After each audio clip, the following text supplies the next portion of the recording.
인터넷에서 쉽게 찾아볼 수 있는 공포썰 중 하나를 길게 풀어보겠습니다. 이 이야기는 몇 회 전 한적한 시골 마을에서 일어난 사건을 바탕으로 합니다. 샵샵샵 시골 마을의 낡은 저택. 몇 년 전 친구들과 함께 시골 마을로 여행을 떠났다. 우리는 도시의 소음을 피하고 자연 속에서 휴식을 취하고 싶었다. 이곳은 과거에 번성하던 곳이었지만 지금은 많은 이들이 떠나고 남은 것이라 곤식료품점 하나와 학교가 전부였다. 도착하기 전 우리는 인터넷에서 저렴한 숙소를 찾았고 마을 외곽의 오래된 저택을 발견했다. 숙소의 사진은 매우 아름다웠고 주변 경치가 좋아 보였다. 하지만 이상하게도 그곳을 방문한 사람들이 후기는 찾을 수 없었다. 그냥 외딴 곳이라 그런가 보다 했다. 저택을 도착했을 때 주인은 보이지 않았고 문은 벌컥 열려 있었다. 약속된 열쇠는 식탁 위에 놓여 있었다. 집은 안으로 들어가니 상당히 넓었고 고풍스러운 가구들이 훌륭하게 배치되어 있었다. 우리는 방을 나누고 짐을 풀었다. 밤이 되자 집은 생각보다 더 조용했다. 창밖에서는 바람 소리와 나무씨 흔들리는 소리만 계속 들렸다. 휴식을 취하며 이야기를 나누고 있는데 갑자기 위층에서 무언가 콩 하는 소리가 들렸다. 그저 집이 오래되어 나는 소리일 거라며 친구들은 대수롭지 않게 여겼다. 하지만 나는 이상한 느낌을 지울 수가 없었다. 콩 소리는 시간이 갈수록 더 자주, 더 크게 들려왔다. 우리는 결국 무슨 일인지 확인하기로 했다. 낡은 나무 계단을 빠르게 올라가 복도 끝방으로 발걸음을 옮겼다. 문이 열려 있었고 그 안은 어둠 속에 아무것도 보이지 않았다. 방 안으로 들어가기 전에 우리는 한참 동안 서 있었다. 그때 갑자기 모든 불이 꺼졌다. 친구는 핸드폰 플래시를 켜서 방을 비추기 시작했다. 방의 한쪽 구석, 커다란 장롱 앞에서 우리는 얼어붙고 말았다. 장롱 문 안쪽에 무언가가 있다. 아주 희미하게 도와줘 라고 쓰여있는 손자국들. 우리는 장롱을 열 용기가 나지 않았다.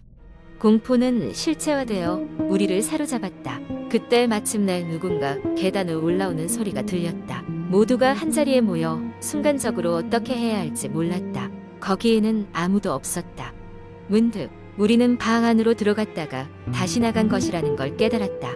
발자국이 진흙으로 찍혀 있었고 그것은 우리가 지나온 길을 향하고 있었다. 우리는 공포에 질려 빠르게 방을 나갔다. 밖은 맑게 개어 있었다. 아무 일 없었다는 듯 우리는 혼란스러움을 뒤로하고 집을 떠날 준비를 했다. 하지만 출구로 가려고 할 때 우리가 지나온 곳에서는 방금까지 없던 오르골 소리가 은은히 들렸다. 밖을 나오고 보니 해는 거의 떠 있었다. 어찌된 영문인지 알 수 없지만 우리는 집을 떠나기 위해 서둘렀다. 돌아오는 차 안에서 친구 중 한 명이 사진기를 꺼냈다. 어제 찍은 사진들을 확인하면서 두근거림을 느꼈다. 필름에 담긴 마지막 사진에는 우리가 전혀 기억하지 못하는 모습이 있었다. 우리 뒤로 희미한 모습이었지만 누군가 서 있었다. 우리는 이것을 중얼거렸지만 더 이상 알고 싶지 않았다. 마을을 떠나며 우리는 다시는 말을 꺼내지 않을 것을 서로 약속했다. 그날 이후 그 집과 관련된 소식은 들을 수 없었다. 인터넷에는 여전히 저택의 정보가 남아있지만 실제로 이를 찾는 이들은 없었다는 것을 알게 되었다. 무언가가 그 마을, 그 집에서 우리를 보고 있었다. 그리고 그것은 여전히 거기서 누군가에게 소리 없이 손짓하고 있을지도 모른다. 두 번째 이야기. 오늘 서울 외곽의 한 조용한 마을에서 일어났던 이야기로 시작된다. 이 마을은 한적하고 평화로운 곳으로 주민들은 서로를 잘 알고 지내며 큰 사건 사고 없이 평화롭게 생활하고 있었다. 하지만 뜬금없이 시작된 기이한 사건들이 사람들 사이에서 속삭이듯 전해지기 시작했다. 우거진 숲이 펼쳐진 마을 끝자락에는 오래된 저택이 하나 있었다. 이 저택은 몇십 년째 비어있어 주민들은 그곳을 귀신 나오는 집이라 부르며 얼씬도 하지 않았다. 그럴 만도 한 것이 저택에 관련된 소문은 끔찍했다. 옛날 이 저택에 살던 가족이 어느 날 흔적도 없이 사라졌다는 이야기부터 시작해서 밤마다 귀신의 울음소리가 들린다는 이야기가 무성했다. 그 사건은 대학생이었던 지훈이 방학을 맞아 이 집에 들어가면서 시작되었다. 지훈은 미스터리를 좋아하는 친구들 몇 명과 함께 이곳에서 하룻밤을 보내며 무슨 일이 일어나는지 확인해 보기로 했다. 다소 무모한 도전이었지만 젊은 혈기에 서로 관심 가질 만한 일이 아니었다. 밤이 되자 지훈과 친구들은 저택에 도착해 문을 열고 들어섰다. 낡은 저택은 먼지와 거미줄로 가득했으며 불길한 침묵을 머금고 있었다. 처음에는 모두 농담을 주고받으며 공포를 애써 삼키고 각 방을 둘러보기 시작했다. 아무 일도 일어나지 않았고 친구들은 이내 지루함을 느꼈다. 하지만 바로 그때 지훈이 지하실로 이어지는 문을 발견했다. 호기심을 억누르지 못한 지훈과 두 명의 친구가 지하실로 내려갔다. 그곳은 차가운 공기와 곰팡이 냄새로 가득했으며 누군가 다급히 그곳을 떠난 듯 사방이 흐트러져 있었다. 낡은 책상 위에 놓인 일기장이 아이들의 눈에 띄었다. 먼지를 털어내고 몇 장을 넘기자 저택 주인이 남긴 것으로 보이는 불가사의한 글들이 적혀 있었다. 읽어보니 저택의 가족이 하나둘 이상현상을 겪기 시작했고 점점 관기에 물들어갔다는 내용이었다. 그러던 중 갑자기 지하실 문이 쾅 닫히더니 불길한 정적이 다시금 지배했다. 지훈과 친구들은 당황스러워하며 문을 열려고 했지만 문은 꼼짝도 하지 않았다. 마치 누군가 밖에서 문을 잡고 있는 듯했다. 그때 등 뒤에서 속삭이는 소리가 들렸다. 그것은 뚜렷하지 않았으나 영어나 스페인어가 아닌 낯선 언어로 중얼거리는 듯했다. 친구들은 그 자리에서 얼어붙었다. 계단 위에서 기다리던 나머지 친구들은 문소리를 듣고 지하실로 내려갔다. 문은 안에서 잠긴 채 움직이지 않았고 아무리 두드려도 대답이 없었다. 밖에서 문을 열려고 할 때 문 너머에서 고함 소리가 들렸다. 끔찍하고 비명에 가까운 소리가 문 너머로 전달되었고 친구들은 충격을 받고 두려워하며 다급히 문을 열었다. 그들이 간신히 문을 열었을 때 지훈과 친구들은 충격에 빠진 표정으로 그들을 응시하고 있었다. 그들은 마치 무언가에 홀린 듯했고 그들의 눈은 멍하고 초점이 없었다. 그 후로 그들은 아무 말도 하지 않았으며 저택에서 나온 순간부터 아없이 고개만 끄덕일 뿐이었다. 결국 경찰이 출동해 조사했지만 지하실에서는 별다른 증거가 발견되지 않았다. 다만 지훈과 친구들은 다시는 그 일을 말하지 않았고 그저 가끔씩 악몽을 꾸며 공포에 떨곤 했다. 이후로 그 저택 근처에 가려는 사람은 없었으며 저택은 다시 신비롭고 무시무시한 기운을 발산하며 음침하게 서 있었다.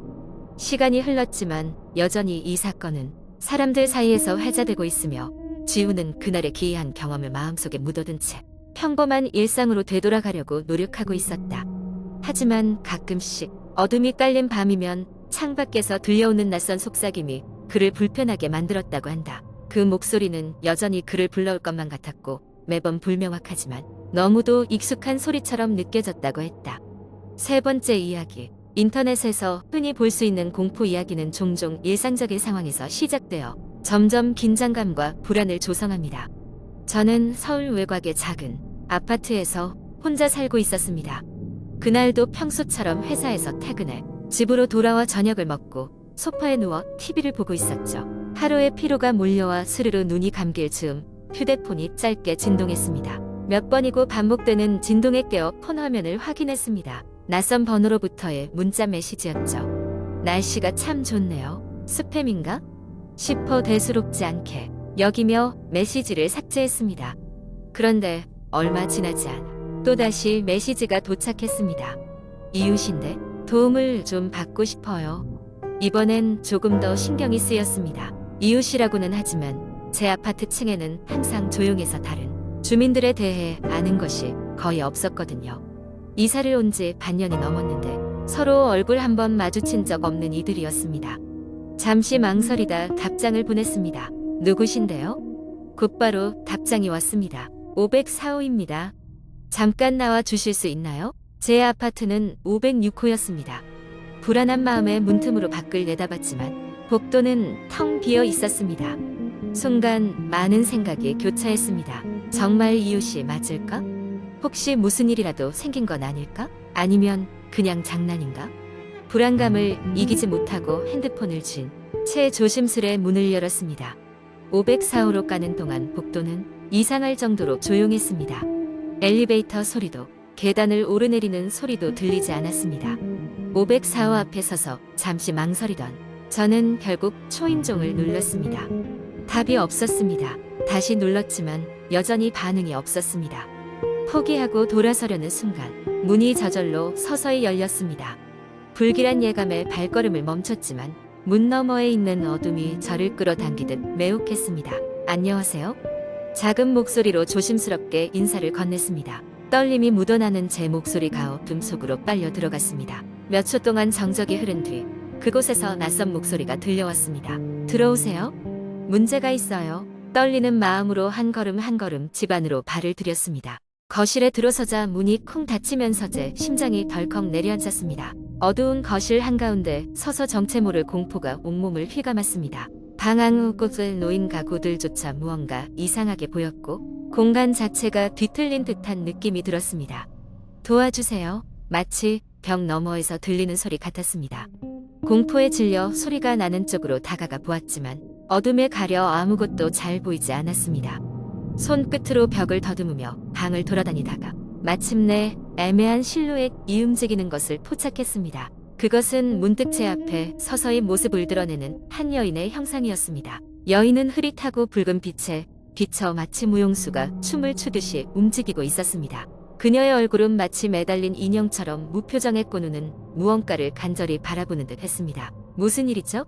공기가 무섭게 차가워졌습니다. 우리가 여기에 갇혔어요. 출구를 찾아줘요. 그녀의 말을 이해하기 어려웠지만 공포에 질린 상태였던 저는 그저 머리를 끄덕이셨습니다. 방을 더듬어 찾아다녔지만 출구는 없고 그저 점점 더 깊은 어둠이 깔린 듯한 기분만 들었습니다. 그리고 문득 혼란스러운 기억이 떠올랐습니다. 몇 달 전 인터넷에서 읽었던 사건 기사였습니다. 한 아파트에서 여성이 사라졌다고 종적을 감추었다는 기사였죠. 사진 속의 여인은 바로 저 앞에 서 있던 그녀와 판박이었습니다. 도저히 믿기지 않았지만 그때 느꼈던 공포는 잊을 수 없었습니다. 정신이 아득해질 무렵 휴대폰의 진동 소리에 정신이 들었습니다. 그 순간 모든 것이 사라졌고 나는 내 아파트 거실의 소파 위에서 깨어났습니다. 화면에는 또 다른 메시지가 떠 있었습니다. 다음은 당신 차례입니다. 오싹해진 저는 당장 집을 빠져나와 사람들로 가득한 거리로 나섰습니다. 그날 이후 저는 그 아파트를 떠날 수밖에 없었습니다. 하지만 그 후로도 가끔씩 낯선 번호로 나오세요, 도와주세요 같은 메시지가 날아오곤 합니다. 마치 끝나지 않은 이야기처럼 말이죠.